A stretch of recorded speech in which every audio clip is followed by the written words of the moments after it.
What is the value of j at the end of execution? The program starts when the operating system calls the main function. Int ij says create the variable I and j and allocate some memory to it. For loop initializes I to 1. Since I is less than or equals to 4, this line of program is executed. J equals to abc input with the input value of I indicates return value of abc is the value of j.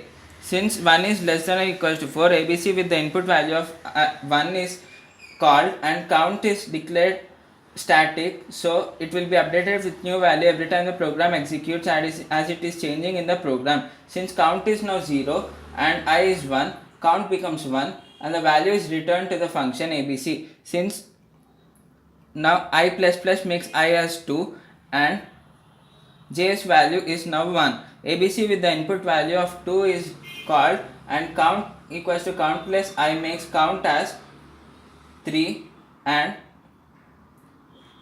I and 3 is returned to the function abc. Now j's value is 3 and I plus plus makes I as 3. Since 3 is less than or equals to 4,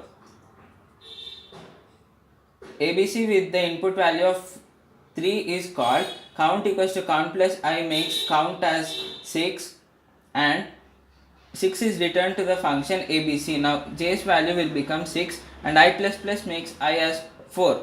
Since 4 is less than or equals to 4, abc with the input value of 4 is called and count equals to count plus I make count as 10 and 10 is returned to the function abc and abc's return value is now 10, which is the value of j. So and I plus plus makes I as 5, so the value at the end of the execution is 10.